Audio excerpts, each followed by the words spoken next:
সম্মানিত উপস্থিতি, এজন্য রাসূল সাল্লাল্লাহু আলাইহি ওয়াসাল্লাম যখন কোন সম্প্রদায় ইহুদি খ্রিস্টানদের কাছে যখন তিনি দাওয়াত পৌঁছাতেন, তখন তিনি সর্বপ্রথম কিভাবে দাওয়াত দিতেন, এই মর্মে একটা হাদিস শোনেন। মুআয ইবনে জাবাল রাদিয়াল্লাহু তাআলা আনহু থেকে বর্ণিত, তিনি বলেন যে বা'আসা রাসূলুল্লাহ সাল্লাল্লাহু আলাইহি ওয়াসাল্লাম মুআযান ইলা ইয়ামান। মুআয রাদিয়াল্লাহু তাআলা আনহুকে আল্লাহর নবী ইয়ামান নামক একটা শহরে প্রেরণ করলেন।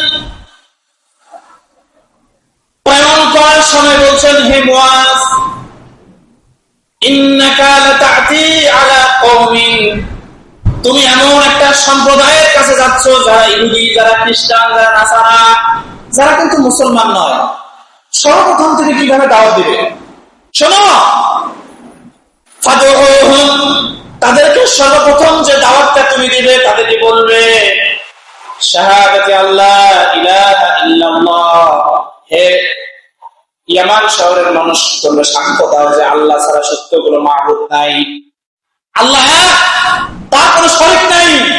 তোমরা যে মূর্তি পূজা করছো, বহুত্ববাদের ইবাদত করছো, আল্লাহ কিন্তু একত্ববাদ, আল্লাহ কিন্তু একজন, তিনি সপ্তম আকাশের উপরে থাকেন। তোমরা কি এটা মেনে নিচ্ছ?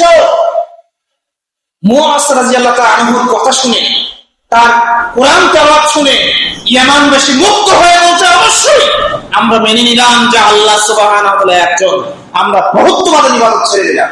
বলুন সুবহানাল্লাহ।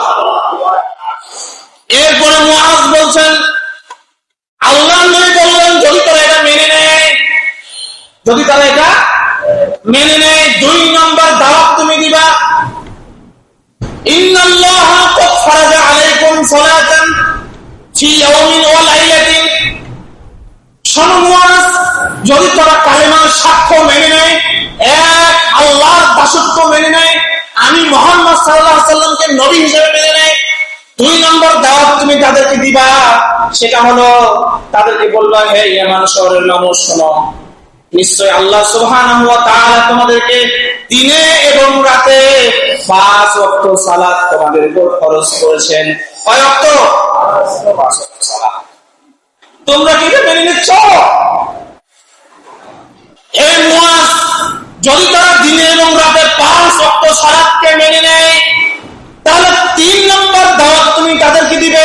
কয় নম্বর দাওয়াত? যে ইন্নাল্লাহা ক্বাদ ফারাজা আলাইকুম যাকাতান, নিশ্চয় আল্লাহ সুবহানাহু ওয়া তাআলা তোমাদের সম্পদের উপর যাকাত ফরজ করেছেন। কি ফরজ করেছেন?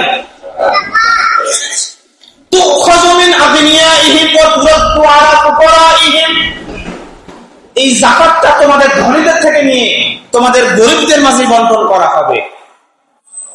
হে মুআয, যদি তারা এটাও মেনে নেয়, তাহলে তুমি তাদের উত্তম যে সম্পদটা আছে, এই সম্পদটা এভাবে নেওয়া থেকে দূরে থাকো। জোর করে ভালো সম্পদটা তুমি যাকাতের মাল নিও না, তারা খুশি হয়ে যেটা দিবে সেটা নিও। কারণটা কি জানেন? কারণ নবমুসলিমরা কেবল তো মুসলমান হইল, তুমি যদি জোর করে আবার তাদের ভালো সম্পদটা যাকাত নেও, তাদের অন্তরে কি বাঁধবে? ইমানের দুর্বলতার কারণে তারা হয়তো ভুল বুঝবে তোমাকে। কাজে খবরদার, তারা যেহেতু নতুন মুসলমান, তারা খুশি হয়ে যে সম্পদটা দিবে সেটাই নিও। জুলুম করবে না, বদদুয়া থেকে বেঁচে থাকো। এমন কাজ করিও না যাতে তোমাকে তারা বদদুয়া দেয়। কেন? কারণটা হলো আল্লাহ এবং মাজলুমের মাঝখানে কোন পর্দা থাকে, সরাসরি কবুল হয়ে যায়। খবরদার মুআয, তুমি তাদের বদদুয়া থেকে দূরে থাকো। এমন কোন কাজ করিও না যে তারা যেন আফসোস করে আমার দরবারে তারা যেন অভিযোগ না দেয়। তাহলে কি বোঝা গেল? যে একটা মুসলমান সমাজে যে মুসলমান সাক্ষ্য দেয় আশহাদু আল্লা ইলাহা ইল্লাল্লাহ ওয়া আশহাদু আন্না মুহাম্মাদান আবদুহু ওয়া রাসূলুহু, এই সাক্ষ্য যারা দিবে, 2 নম্বর অপরিহার্য কাজ তাদের উপরে, সেটা হলো কি? 5 ওয়াক্ত সালাত। কে বলেছেন? কে বলেছেন এটা? বলেন, কে বলেছেন? আল্লাহ বলেছেন, তার রাসূল বলেছেন। কিন্তু বলেন, আমাদের সমাজে যারা আছে তাদেরকে যদি বলি, বলেন তো আপনি কি সাক্ষ্য দেন আশহাদু আল্লা ইলাহা ইল্লাল্লাহ ওয়া আশহাদু আন্না মুহাম্মাদার রাসূলুল্লাহ? তারা কি বলবে? সাক্ষ্য দিবে না? সালাত কোথায় আপনার? তাহলে বুঝা গেল আপনার ওই সাক্ষ্যের কোনো দাম নাই।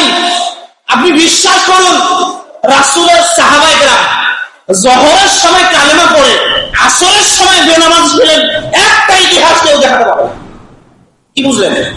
জোহরের সময় কালেমা পড়েছে, জোহরের সালাত এখন একটার সময় পড়তেছি, একটা মানুষ দেড়টার সময় কালেমা পড়ে 4টার সময় আসরের নামাজ পড়ে নেই, এইরকম কোন মুসলমান রাসূলের যুগে ছিল না। কালেমা পড়ার সাথে সাথে এই জীবন আমল শুরু হয়ে গেছে। হ্যাঁ, এইরকম ঘটনা ঘটেছে। কিরকম? জোহরের সময় ইসলাম গ্রহণ করার কারণে আসরের আগে যুদ্ধের ময়দানে শহীদ হয়ে গেছে। আমল কি করলো? আমল করলো না। এরকম কিছু সাহাবীর ঘটনা পাওয়া যায়। তারা সুযোগ পেলে আমল করতো, সুযোগ পায় নাই, ইসলাম গ্রহণ করার সাথে সাথে যুদ্ধের ময়দানে গিয়ে যুদ্ধ করে শহীদ হয়ে গেছে। তার জীবনে কোনো আমল নাই, তারপর সে জান্নাতে। তাহলে এখন আমাকে বলেন মুসলমান ভাই, হে আমার সম্মানিত ভাই, হে আল্লাহর সম্মানিত বান্দা, আল্লাহ তাআলা বলেছেন ওয়ালাকাদ কাররামতু বানি আদামা, আমি বনি আদমকে বড় সম্মানের সাথে, মর্যাদার সাথে, খুব যত্ন সহকারে আমি তাকে সৃষ্টি করেছি, আমি তাকে মর্যাদা দিয়েছি। ওয়া খলাকতু বিয়াদাইয়া, আদমকে আমি নিজের হাতে সৃষ্টি করেছি। আর অন্যান্য সৃষ্টিজীবকে বলেছি কুন ফায়াকুন, হও হয়ে যাও। কিন্তু আদম এমন একটা সৃষ্টি, একে আমি নিজের হাতে সৃষ্টি করেছি। সম্মানিত দিনী ভাই, আপনি কত মর্যাদাবান একজন মানুষ, আল্লাহ তাআলার কত মর্যাদাবান সৃষ্টি, কেন আপনি আল্লাহর ইবাদত করবেন না? কেন ইবাদত করবেন? আপনার ইবাদত করতে সমস্যাটা কোথায়?